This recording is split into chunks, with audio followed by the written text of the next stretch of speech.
Yo, what's up, y'all? Today we're covering two new notices that came out just a few hours ago. So, first of all, is the January 2023 roadmap. So, we'll be looking at the new content that comes out, and most of it I already know what it will be. So, you'll have a more accurate description of what's coming out and what to prepare. And the second of all, there is a balance patch actually for both summoners and monsters, so I'll definitely be looking at that as it impacts a lot of units from what I've seen, so it will definitely change up the gameplay quite a bit. And yeah, going to the roadmap first, so greetings from the Chronicles team. The beginning of 2023 is just around the corner as 2022 is coming to an end. We'd like to present the January 23 roadmap for some of our Chronicles for those who are curious about next year. For the first week of January, we will add a new monster study. Yeah, so all of this is covered in the image, and we can actually just open up right here. So yeah, let me try to zoom in. There you go. So first of all, the first week will contain a new area, a new monster, a new monster study. Yeah, so for the new area, it seems that it may be a part of the study. However, as I haven't unlocked that much of the study in the Korean server, I'm not able to tell what the boss exactly is. However, for the new monster and monster study, these will be 5-star units and they will be called Beetle Knights. All of them, except the dark one, are, I believe, night type monsters, and the dark one is a warrior type monster. So they will be decent bruisers from what I've read their skills, but I'll be covering their skills more in depth before the content actually comes out, as I don't want to overwhelm you with all of the information just now. As first of all, it will be a little harder to find later on, and second of all, it's not as relevant right now. As for the monster study, it will actually be for one of the new monsters, and it will be for the Fire Beetle Knight. Just like with any other monster study, you will be able to complete several quests. Uh, I'm not sure whether it will be included in the study, but differently for all of the other monster quests, you actually do not get the full unit at the end of the quest, and you only get 10 monster pieces for it. So if we do not get other 10 monster pieces from one of the quests before it, unfortunately it seems like we will not be able to get the Beetle Knight summoned. But if we do get those additional 10 Beetle Knight pieces, then we will be able to at least summon the 5-star unit here. And as for the events, it looks like there will be a Happy New Year's event, so we're still unsure what that will be, but it will most likely come out around the first days of January.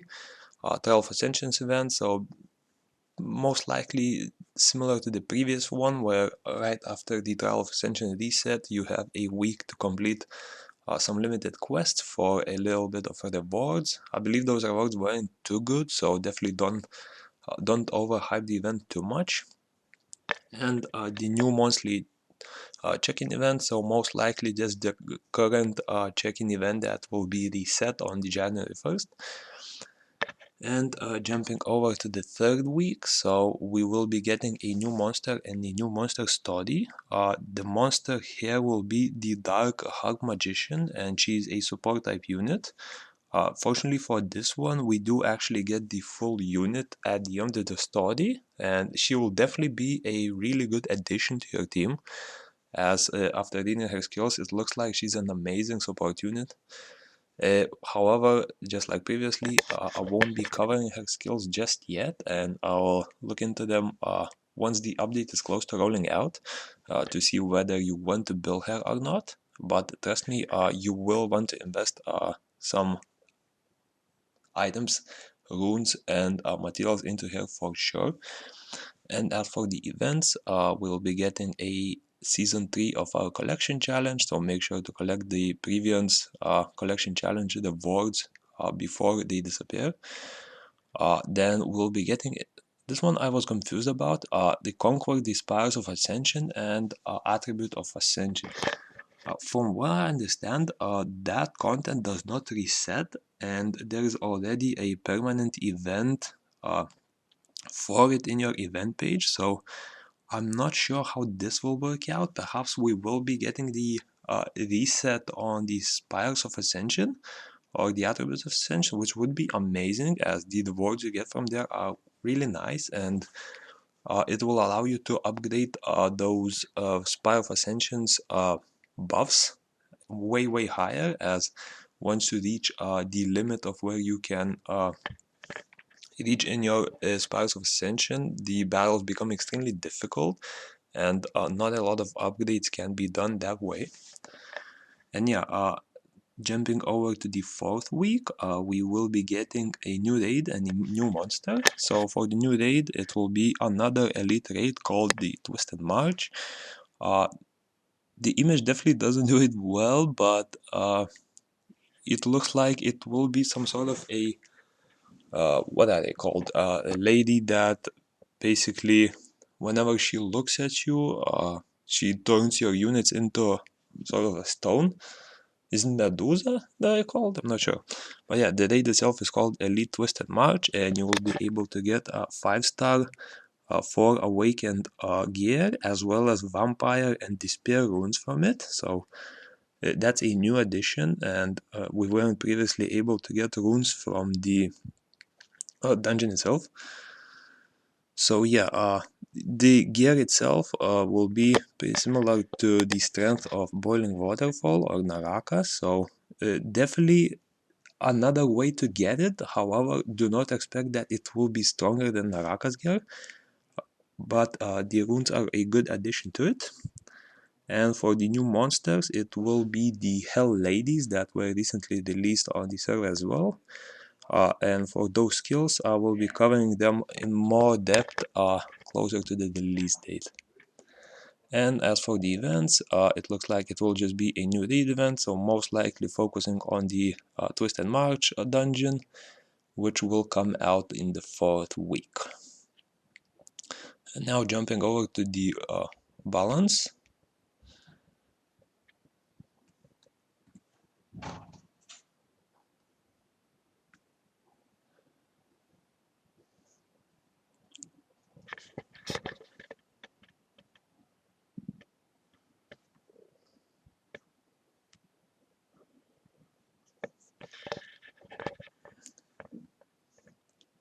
Yeah, so the balance adjustments for summoners and monsters will take place in the first update of 2023. So just like with the update here, it will most likely be coming on the 1st week. So we have another week of gameplay with the previous balances, and once these take into effect, they will change the meta quite a bit from what I've read. I would like to inform you in advance to help you understand the changes before the update. The details in this notice are subject to change, and the accurate information will be updated. Alright, so let's just into it. Attribute advantage and disadvantage. So from attribute advantage, damage taken down 30% to attribute advantage, damage taken down. Well, am I misunderstanding something? They are exactly the same, right? So I'm guessing there will be a change, but come to us simply copy paste the same thing. But yeah, we'll see. We'll see. I think this will be either updated or clarified later on. How bombs work. So ignores bomb if the target already has a bomb, explodes after a certain period. Okay, so essentially, if the target already has a bomb and you place another one, previously the bomb wasn't replaced, but now it will explode the previous bomb and basically place another bomb on it. Oh, wait, it does not replace the bomb, right? Explodes pre-existing bomb if the target has removes delay upon exploding.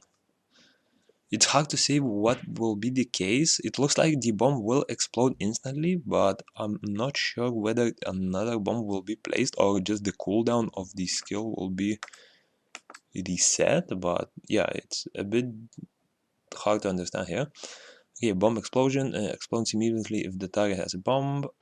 Change to explodes the bomb on the target immediately. Increases the amount of bomb damage the target takes in proportion to the amount of time left before detonation. So the earlier you explode the bomb, the more damage you do. And it looks like, for example, 10 seconds, you are looking at a 60% damage increase. So units like Sierra and stuff like that who can detonate those bombs will definitely be way better now. Ignore beneficial effect, deal damage base that ignores. Yeah, so this is the long awaited, for some reason, so some people not awaited nerf to ignore beneficial effect damage. So it no longer ignores endure and soul protection. This means that first of all, cleaves will be way harder to kill now. For example, the Fire Raven will no longer work on some of the content. So, for example, killing cleaves or the Light Shortly expedition, which he was really great for. But it definitely is still a decent unit as he ignores all of the shield, invincibility, defense up, which I think is one of the most important effects and stuff like that. Unrevivable, so that's a new effect added. That means you of course cannot revive with any reviver unit if it's killed with this skill or this harmful effect present on the unit. Now jumping into the monster balance, so 5-star Magic Knights. Most of the 5 stars that are not easily obtainable, I'll try to skim through real quickly as not a lot of people might have them, so it may not affect them.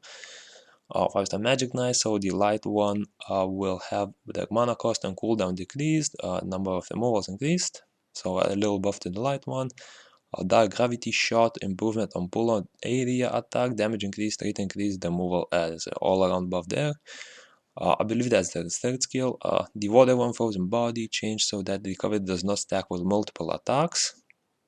5-star Panda Warrior, Dark one, basic attack, change trigger condition for sequential attack, and the same for the second skill, I think. Water Panda, so that's the third skill, continuous recovery added, so just a little bit of that heal after you get nuked. 5-star Sky Dancer Light, Blade Fan, each hit has a certain chance to increase summoner mana if the target is not summoner. And the ultimate, mana increases and applies mana regen speed up.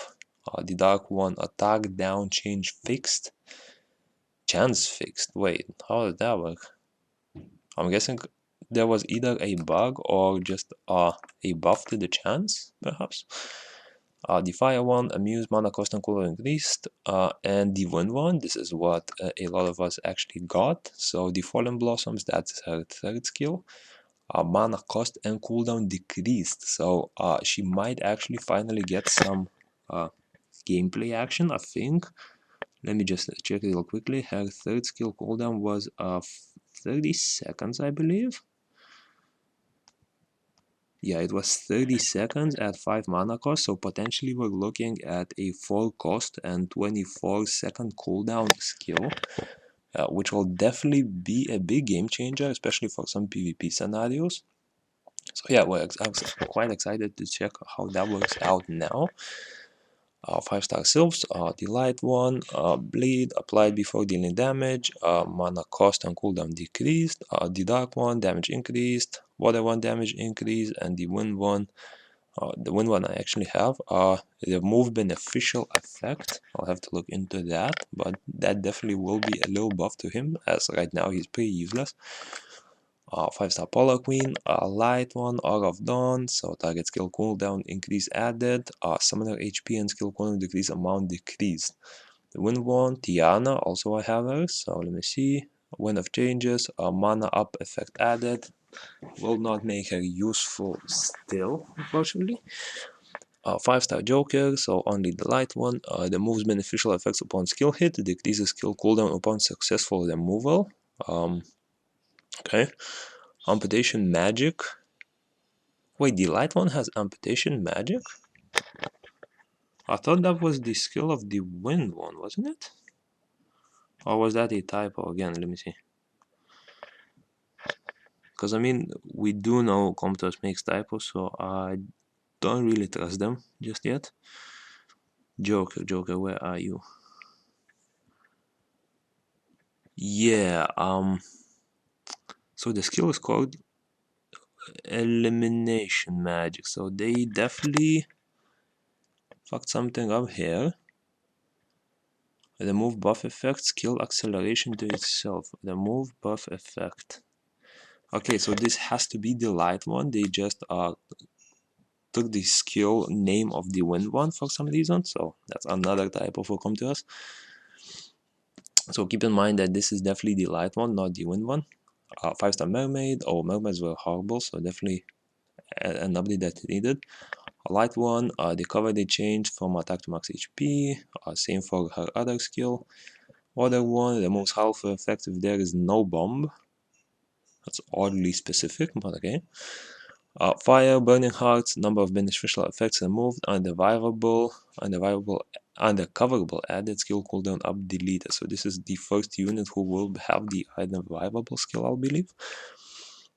Ultimate gun life, skill cooldown up deleted, lower the duration of skill cooldown. Okay, seems like fire one will finally see some play. The wind one, air shield, shield amount increased. Okay. The Desert Queen, Wind, she was pretty horrible as well. Delayed Promise, so that's her third skill, I believe. Target skill cooldown increased. Okay, we'll see how that works. I'm still not a fan of sleep, so that definitely might not play a lot of effect. Light one, Touch of Seduction, damage increased. Okay. Beast Monks, Water, Defend, Activation chance and damage increased. Fire one, everyone can get pretty easily from the TOA shop, so this will affect a lot of people. The cover amount increased, so for both fire and wind meditates. Dark one defend activation similar to the water one, and the light that's her third skill, damage increase. This is an amazing buff that actually makes the unit finally useful. So his second skill will also give you a defense buff, and his holy water ultimate, well, holy water and his holy water ultimate actually removes a harmful effect, so you are no longer countered by stuff like a heal block, and he sees way more use as a cleanser rather than just a flat-out healer, as he can remove stuff like stuns and more. 5-star Pioneer Fire, a lot of people might have this as well, so sleeve attack, that's his third skill as well as his ultimate. Target skill cooldown up added, that's a pretty nice buff. Change from removal after damage to damage after removal. So yeah, just that little extra damage for cases where you are attacking a shielded or a invincible unit, for example. Now for the Monkey King, the Water One clone attack, that's probably his third skill. The last hit removes without condition, applies invincibility to itself upon successful removal. Pirate Captain, the Water One everyone can acquire, so time to loot, that's his third skill as well as ultimate. Mana cost and cooldown decreased, damage removed decreases nearby ally skill cooldown. That's a pretty big buff actually, and I think that that probably has potential to be even better than Bastet in a lot of PvE content. So I'm definitely excited about that skill. The Wind one, Pirate Strike, I think that's the... Isn't that the second skill? I'm not sure. Target skill cooldown up, chance increased based on the level. Okay, fair enough. 5-star Ifrit Dark, recovery amount increased. 5-star Valkyria Dark, immunity duration equals to drain. So the discharge increased damage without invincibility. Jack-o'-lanterns, Ghost Appearance, so damage increased. Water 1 steal chance increased, and Light 1 duration increased. 5-star Raven, Water 1 Frozen Assault. So both the water and the wind one get damage increased. For the water one, it doesn't matter too much. The wind one is a sort of assassin nuker, so that's definitely improvement to his skills. 5-star Chimera Wind, Lightning. I'm not sure. Maybe that's the second skill. Damage increased. A Cold Girl, damage increased on her third skill. Undying Water, damage increased. 5-star Ifrit Water. Couldn't they just put up both Ifrits together? Okay. The water one, so a lot of people have him. Power of Spirit. Let me check which skill that is actually, as this might be an important buff and I really want to get it right. Wait. Power of Spirit. Okay, so that's his Endure passive.